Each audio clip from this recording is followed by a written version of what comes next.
नमस्कार विद्यार्थी मित्रांनो, मी प्राध्यापक Prabhakar S Bhaisare, head of department history, doctor Babasaheb Ambedkar art, commerce and science college Surtoli Lohara. तर BA third year 5th semester, विषय इतिहास. तर विद्यार्थी मित्रांनो, आपण फ्रेंच क्रांती हा प्रकरण अभ्यासत आहोत. मी मागच्या व्हिडिओमध्ये तुम्हाला फ्रेंच राज्यक्रांतीची कारणे ह्या संदर्भात माहिती दिलेली होती आणि आज आपण फ्रेंच राज्यक्रांतीचा घटनाक्रम, कशा प्रकारे फ्रेंच राज्यक्रांतीच्या घटना घडत गेल्या ह्याविषयीची माहिती बघणार आहोत. तर चला बघूया फ्रेंच क्रांतीचा घटनाक्रम. तर विद्यार्थी मित्रांनो, फ्रान्सचा सम्राट जो 16वा लुई आहे, हा सम्राट पद ग्रहण केल्यानंतर, म्हणजेच 15व्या लुईने 16व्या लुईकडे राज्यकारभाराची सूत्रे दिल्यानंतर, या 16व्या लुईने काय केलं, टारगॉट याला आपला अर्थमंत्री बनविलेलं होतं. लक्षात ठेवा, हे अर्थमंत्री वेगवेगळे झाले आहेत, जवळपास 3-4 अर्थमंत्री यांच्या कालावधीत झालेले आहेत. ते कसे तर बघू आपण.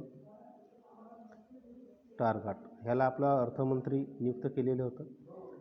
त्याचवेळी काय झालं, देशाची एकूण आर्थिक स्थिती जी अत्यंत वाईट झालेली होती ती सावरणे हे टारगॉटचे मुख्य उद्दिष्ट बनलेले होते. आता का बरं आर्थिक परिस्थिती अत्यंत भयावह झालेली होती? कारण मोठ्या प्रमाणामध्ये युद्ध वगैरे सुरू केलेले होते राज्यविस्तारासाठी फ्रान्सच्या सम्राटांनी, आणि त्याविषयीची माहिती आपण मागच्या व्हिडिओमध्ये बघितलेली आहोत.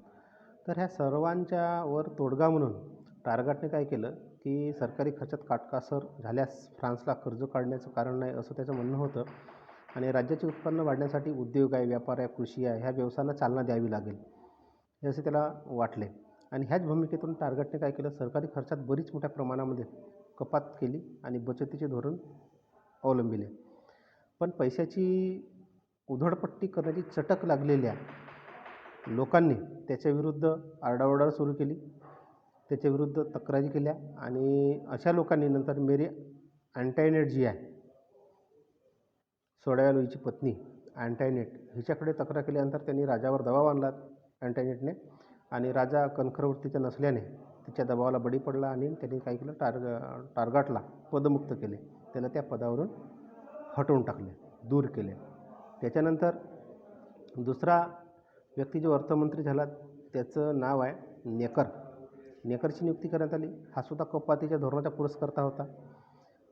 परंतु सत्ताधाऱ्यासोबत यांची जवळीक असणारा जो वर्ग आहे, वरिष्ठ वर्ग, स्वतःवर कोणत्याच प्रकारची कपात लावून घेण्याला तयार नव्हता. ह्याच्यामुळेच काय झालं की नेकरचे कार्य तितकेसे सोपे नव्हते, आणि त्यामुळे याच काळामध्ये काय झालं की अमेरिकन राज्यक्रांती झालेली होती, आणि त्यामध्ये अमेरिकन वसाहतींना मदत करण्यासाठी लाफायतच्या नेतृत्वाखाली तर फ्रान्सने अमेरिकेच्या स्वातंत्र्ययुद्धामध्ये आपल्या लाफायतच्या नेतृत्वाखाली सैन्य पाठवलेले होते, आणि मात्र त्याच्या बोजा फ्रान्सवरच बसला होता. त्याच्यामुळे काय झालं होतं की आर्थिक स्थिती अत्यंत डबघाईस आलेली होती फ्रान्सची, आणि ह्या परिस्थितीला नेकर नियंत्रण पाहिजे त्या प्रमाणामध्ये घालू शकला नाही. आणखी एक दुसरी महत्त्वाची गोष्ट नेकरने केली, ती म्हणजे कोणती, दरबारी जे लोक होते, वरिष्ठ वर्ग होते, दरबारी लोक, वरिष्ठ वर्ग कोणतेही कार्य न करता स्वतः हे लोक खजिन्याची उधळपट्टी कशी करतात, फ्रान्सचा खजिना कसा लुटतात, हे त्यांनी एका अहवालाच्या माध्यमातून संपूर्ण जनतेला दाखवून दिलेले होते. त्याच्यामुळे दरबारी जे आहेत, जे उधळपट्टी करणारे, त्यांनी राजावर दबाव आणला आणि नेकरलासुद्धा त्या पदावरून उचलबांगडी करायला लावलं, आणि नेकरसुद्धा त्या पदावरून हटला. त्यानंतर अर्थमंत्री तिसरा आला, कुलोन. तर हा कुलोन येईपर्यंत फ्रान्सची आर्थिक अवस्था जी आहे अत्यंत बिघडलेली होती, पूर्ण डबघाईस आलेली होती. ती आटोक्यात आणणे अशक्यप्राय गोष्ट होती, आणि परिणामी काय झालं, राजकोष रिकामा होऊ लागलेला होता, आणि शेवटी कॅलोनने उमराव आहेत, सरंजामदार आहेत, ह्यांच्यावर कर लावून राजकोष भरण्याची योजना मांडली.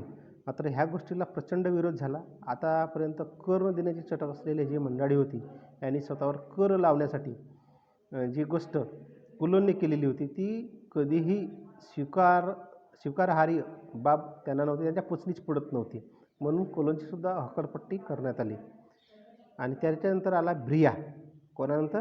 कॅलोननंतर ब्रिया आला, पण तो सुद्धा येऊन फारसं काही करू शकला नाही. त्यामुळे सुद्धा फ्रान्सची परिस्थिती फारशी बदललेली नाही आर्थिक बाबतीत. त्यानंतर दुसरा मुद्दा आहे विद्यार्थी मित्रांनो घटनाक्रमाच्या बाबतीत. तो मुद्दा आहे टेनिस कोर्ट शपथ. तर देशाची आर्थिक स्थिती जी आहे ती सावरण्यात अशा प्रकारे कोणत्याही अर्थमंत्र्याला पाहिजे तसा यश मिळू शकला नाही. आणि ह्याच्यामुळे काय झालं की ह्यातून बाहेर निघण्यासाठी, ह्या आर्थिक संकटातून बाहेर निघण्यासाठी 16वा लुई आहे, 16व्या लुईने स्टेट्स जनरलची सभा बोलवण्याचा निर्णय घेतला आणि नवीन कर बसवून अर्थव्यवस्था सुधारण्यासाठी अखेर स्टेट्स जनरलचा आश्रय घेण्याचा निर्णय राजाने घेतला. आता फ्रान्समधील जी ही संस्था आहे जनरल स्टेट्स जनरल, तर ही इंग्लंडच्या संसदेसारखी जरी असली तरी तेवढी प्रतिभा संपन्न नव्हती. याला कारण असं होतं की 1614 पासून आत्तापर्यंत म्हणजेच 75 वर्षात राजाने तिची बैठकच कधी बोलवलेली नव्हती. ती अस्तित्वात आहे की नाही अशा प्रकारचा प्रश्न निर्माण झालेला होता. ॲक्च्युली तिच्या कारभार जर बघितला स्टेट जनरलचे, तिचं वैशिष्ट्य असं होतं हिचे 3 सभागृह होती. त्यामध्ये पहिलं सभागृह आहे उमरा व सरंजामदारांचा एक गट किंवा एक सभागृह, दुसरा आहे धर्मगुरूचा सभागृह, तिसरा सर्वसामान्य जनतेचा सभागृह, अशी तिची रचना होती. आणि प्रत्येक वर्गाचे जे प्रतिनिधी आहेत स्वतंत्र बैठकी घेत होते. प्रत्येक वर्गाला स्वतंत्र असे मत होते. आता मत जरी स्वतंत्र असले तरी काय झालं की प्रत्येक सभागृहाला एकच मत होते. प्रत्येक सभागृहाला एकच मत होते. आणि ह्यामध्ये सरंजामदार जे आहेत, सरंजामदार आणि धर्मगुरू ह्यांची एकत्र अशी 2 मते पडत होती. आणि एक मत कोणाचा पडत होता? सर्वसामान्य जनतेचा. त्याच्यामुळे बहुमत हा कोणाकडे राहत होता? राजाच्या बाजूने. म्हणजे सरंजाम धर्मगुरू हे राजाचे चेले चपाटेचे होते, त्याच्यामुळे त्यांच्या बाजूने बहुमत असायचा. आणि यामुळे जे काही निर्णय घेत असत ते राजाच्या फायद्याचे किंवा सरंजाम धर्मगुरूच्या फायद्याचे राहत होते. म्हणूनच ते बहुमतामध्ये राहून आपल्याला फायदेशीर अशा प्रकारचे ते निर्णय घेत होते. आणि ह्या सुमारात पुन्हा काय झालं की नेकरला पुन्हा अर्थमंत्री करण्यात आले. आणि त्यांच्या सल्ल्यावरून म्हणजेच नेकरच्या सल्ल्यावरून राजाने स्टेट्स जनरलचे अधिवेशन व्हर्साय येथे बोलविले. कुठं? व्हर्साय येथे बोलविले. ती तारीख होती 5 मे 1789. 5 मे 1789. ह्या दिवशी सर्व वर्गांचे प्रतिनिधी जमले. त्यामध्ये उमरावचे प्रतिनिधी बघा 285 प्रतिनिधी होते, धर्मगुरूंचे जे प्रतिनिधी होते 308 प्रतिनिधी होते, आणि सामान्य जनतेचे प्रतिनिधी होते 621. तर अशा प्रकारे धर्मगुरू हे लिहून ठेवलं बघा. धर्मगुरूचे 285 आणि उमरावांचे 285 आणि धर्मगुरूची 308 ह्यांची जर बेरीज केली तर एकूण 593 त्यांची संख्या होत होती दोघांची मिळून प्रतिनिधीच्या माध्यमातून. परंतु सर्वसामान्य जनतेची जे एकूण संख्या होती ती होती 621. किती होती? 621 सर्वसामान्य जनतेची. आणि दोघांची प्लस केली उमरावांचे आणि धर्मगुरूंचे एकूण 593. त्याच्यामुळे असे एकूण जे प्रतिनिधी होते उपस्थित 1214. याच्यामध्ये आता सांगितलं मी 593 हे दोघांची प्लस धर्मगुरू आणि उमरावांचे. आता ही संख्या जी आहे ही संख्या 621पेक्षा कमी होती. म्हणजे सर्वसामान्य लोकांचे जे प्रतिनिधी होते त्यांच्यापेक्षा कमीच होती. म्हणजे अर्ध्यापेक्षा जास्त प्रतिनिधी सर्वसामान्य जनतेचे होते. तशा प्रकारे अशी संख्या असल्याने जनतेच्या अडचणी, होणारे जनतेवर अत्याचार इत्यादी दर्शवणारी पत्रके ह्या सर्व प्रतिनिधींनी आपल्यासोबत आणलेली होती. आणि जनतेमार्फत त्यांनी काही मागण्यासुद्धा केलेल्या होत्या. त्या मागण्या पुढीलप्रमाणे होत्या. सर्वसामान्य जनतेच्या प्रतिनिधींनी केलेल्या मागण्या. त्याच्यामध्ये पहिली मागणी होती स्टेट जनरलची. स्टेट जनरलची सभा नियमित बोलावून तिला कायदा संमत करण्याचे अधिकार असावेत, ही पहिली मागणी यांनी केलेली होती. दुसरी मागणी केलेली होती देशासाठी घटना बनवून त्यात वैयक्तिक स्वातंत्र्य असण्यावर त्यांनी भर देण्यात आली होती त्यांच्यावरती. आणि तिसरी मागणी होती शेतकऱ्यावरील सरंजामदार जो वर्ग होता त्या सरंजामदाराचे कर टॅक्स, त्याला फ्युडल टॅक्स असे म्हणतात, ते रद्द करण्यात यावे. तर अशा प्रकारे ह्या 3 मागण्या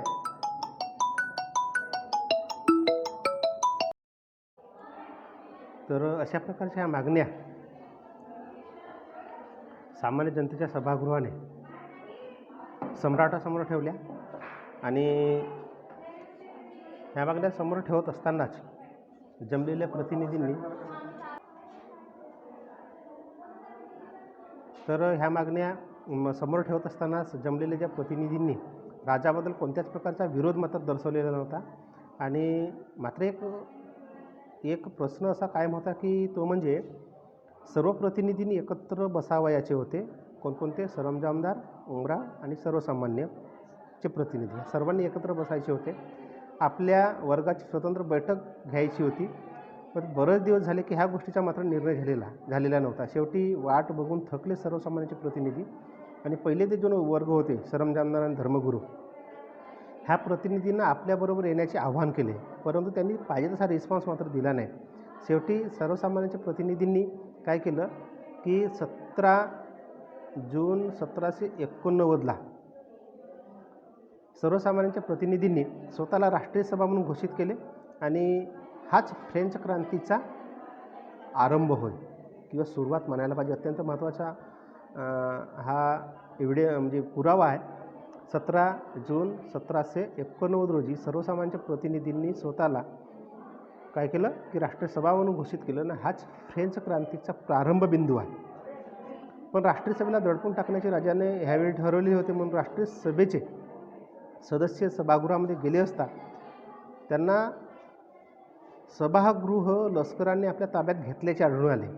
म्हणजेच त्या सभागृहामध्ये सर्वसामान्य जनतेच्या प्रतिनिधींना बसून म्हणजे मुभा नव्हती. ते संपूर्ण सभागृहच हायजॅक केलेले होते. कुणी?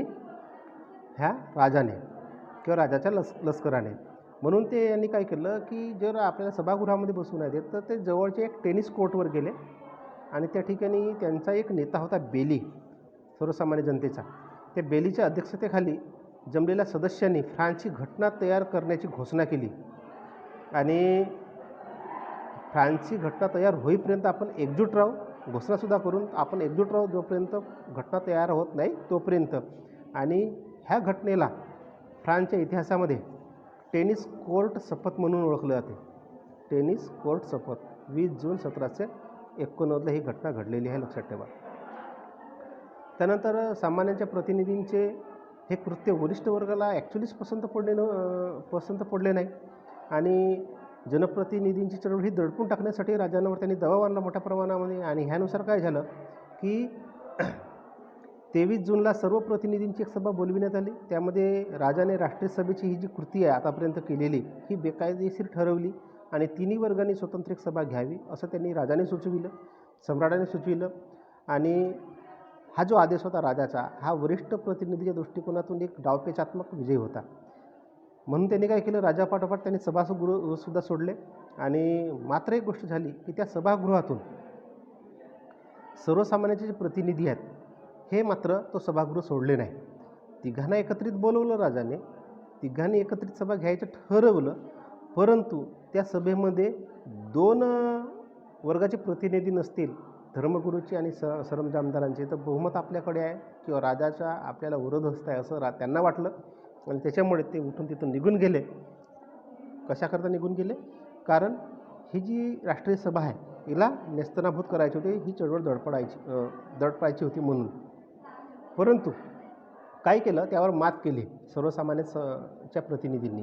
त्यांनी सभागृह सोडून जाण्यास नकार दिला आणि ह्यावेळी संपूर्ण सभागृहाला लष्कराने वेढा घालण्याचा आदेश राजाने दिला. परंतु कनिष्ठ प्रतिनिधी आपल्या निर्णयावर ठाम राहिले.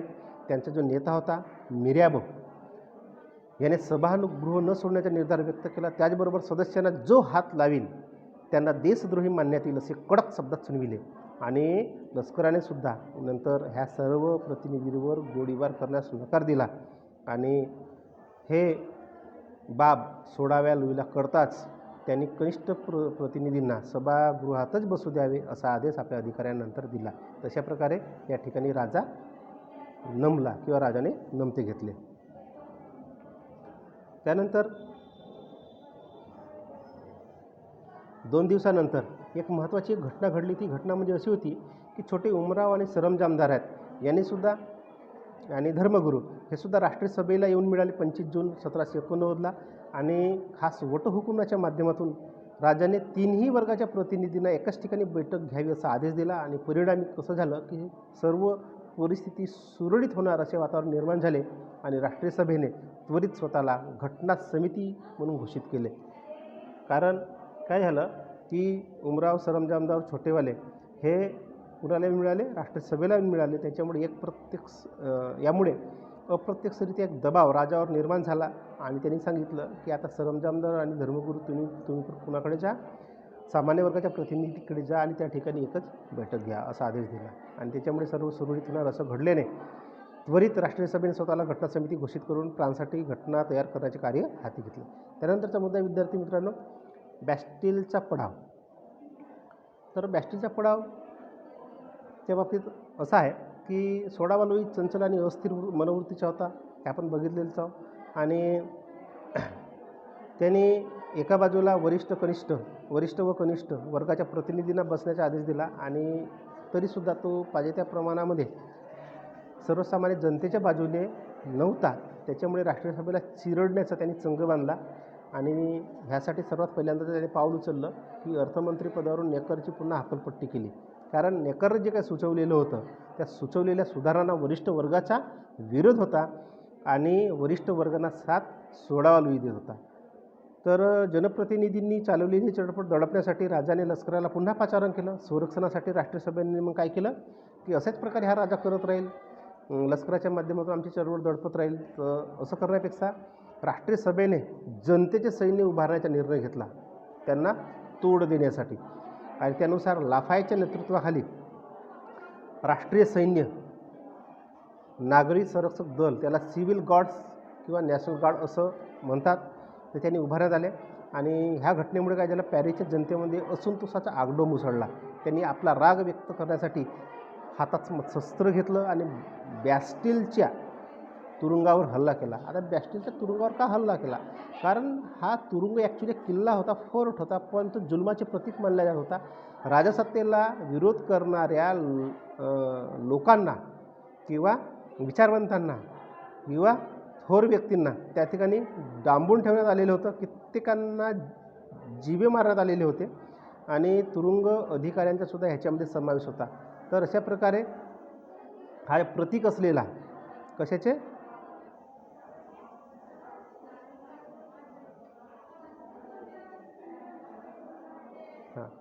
हा गुलामीचे प्रतीक असलेला जो किल्ला आहे, हा किल्ल्यावरच आक्रमण केलं 14 जुलै 1789ला. यामध्ये जुलमाचे प्रतीक असल्यामुळे. तर अशा प्रकारे जनतेने ह्या किल्ल्यावर किंवा तुरुंगावर आक्रमण केलं आणि त्या ठिकाणी कैद्यांना मुक्त केलं, विजयी उत्सव साजरा केला. आणि ह्याच्यामुळे काय झालं, बुर्बॉन घराण्याचा ध्वज त्या ठिकाणी लावण्यात आलेला होता, तो खाली उतरवला. त्या ठिकाणी लाल, पांढरा आणि निळा रंग असलेला नवा ध्वज राष्ट्रीय ध्वज म्हणून लावण्यात आला. अशा प्रकारे पॅरिसच्या जनतेने नगरपालिका समान स्वतंत्र सरकार स्थापन केलं आणि 14 जुलै हा दिवस राष्ट्रीय दिवस म्हणून पाळण्यात आला. फ्रान्सचा राष्ट्रीय दिवस असा ठेवा, हा परीक्षेला विचारण्यात आलेला आहे MCQ क्वेश्चनमध्ये. 14 जुलैची ही घटना अर्थातच बॅस्टिलचा पडाव हे राजाच्या नजरेतून एक बंड होतं, मात्र प्रत्यक्षात क्रांती करण्यास जनतेने सुरुवात केलेली होती. अखेर परिस्थितीची गांभीर्य कळल्यानंतर राजाने पॅरिसमधून लष्कर काढून घेतले, राष्ट्रीय सैन्याला मान्यता दिली. त्यानंतर अर्थमंत्रीपदावर पुन्हा नेकरची नियुक्ती केली आणि अशा प्रकारे 16 लुईने गमती घेतले. नंतर बघू आपण 4 ऑगस्टची सामाजिक क्रांती. तर 4 ऑगस्टची सामाजिक क्रांती ही अशी आहे की बॅस्टिलचा पडाव झाल्यानंतर फ्रेंच क्रांतीच्या घटनाक्रमामध्ये अतिशय महत्त्वाचा एक घटक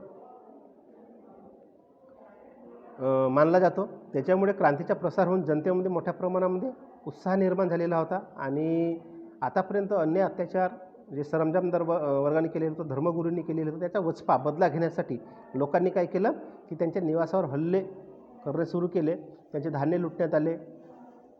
एवढंच नाही तर टॅक्स संबंधित, कर संबंधित जे काही करार केलेले कागदपत्र होती ती कागदपत्र जाळून टाकण्यात आली. ह्याचे पडसाद 4 ऑगस्टच्या राष्ट्रीय बैठकीमध्ये उमटले.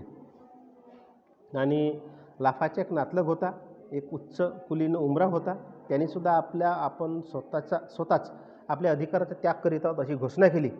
आणि अशा वातावरणामध्ये सभेमध्ये अनेक ठरावसुद्धा संमत करण्यात आले आणि ह्यानुसार फ्रान्समधील जे विशेष अधिकाराची प्राप्ती झालेली होती ते सर्व धार्मिक कर आणि विशेष अधिकारसुद्धा समाप्त करण्यात आले. त्यानंतर स्वातंत्र्य, समता ह्या तत्त्वांना मान्यता देण्यात आली. अशा प्रकारे राजकीय क्रांतीआधीच फ्रान्समध्ये सामाजिक क्रांती घडून आली. हा अत्यंत महत्त्वाचा भाग या ठिकाणी आहे. सामाजिक विषमता आणि जुलमी राज्यकारभारानंतर तिलांजली देण्यात आली आणि फ्रेंच स्वातंत्र्याचा संस्थापक असा उद्घोषसुद्धा करण्यात आला. कुणाला? राजाला म्हणून. राजा हा फ्रेंच स्वातंत्र्याचा संस्थापक असं त्याचा उद्घोष करण्यात आला. फ्रान्समध्ये चालू असलेले हे जनआंदोलन नंतर शांत बसले नाही आणि ज्यांचे नुकसान झाले होते असे लोक क्रांती दडपून टाकण्याची भाषा मात्र बोलत होते. आणि अशांचे नेतृत्व कोण करत होती या प्रतिक्रांतीच्या बाबतीत? मेरी अँटायनेट. तर ह्या अँटायनेटने मोठ्या प्रमाणामध्ये चिथावणी दिली. कुणाला? ह्या उच्चवर्णीय किंवा उच्चस्तरीय लोकांना. आणि ह्या सर्व दबावाला बळी पडून राजाने सुद्धा क्रांती चिरण्याचा पुन्हा प्रयत्न केला. लाजिरवाणा प्रयत्न आपण म्हणू शकतो. राजाच्या ह्या प्रवृत्तीने पुन्हा जनता संतापली आणि ह्यामध्ये मात्र स्त्रियांनी सहभाग मोठ्या प्रमाणामध्ये घेतला आणि पॅरिसच्या स्त्रियांनी व्हर्सायच्या राजमहालावर मोर्चा नेला. 2 ऑक्टोबर 1789ची घटना आहे विद्यार्थी मित्रांनो. ह्या मागोमाग माणसेसुद्धा होती. संतप्त जनतेने पहारेकऱ्यांना ठार केलं, राजमहालामध्ये एंट्री केली आणि लपून बसलेल्या राजा राणीला पकडले आणि अत्यंत अपमानास्पद स्थितीमध्ये राणीला पॅरिस येथे आणण्यात आलं. त्यावेळी अशी हाकाटी देण्यात आली किंवा असं आवाहन करण्यात आलं की आम्हाला पाववाला आणि त्याची पत्नी आणि त्याचा मुलगा आम्हाला मिळालेले आहेत, आमच्या ताब्यात आहेत. आता आम्हाला पाव मिळणार, म्हणजेच भाकरी मिळणार. म्हणजेच सांगायचं असं होतं की जो पाववाला आणि त्याची पत्नी आणि मुलगा आमच्या ताब्यात आहेत, म्हणजे आम्हाला आता पोटभर भाकरी किंवा ब्रेड खायला मिळणार आहे. आमची आता उपासमारीने हाल होणार नाहीत असं सांगायचं होतं जनतेला.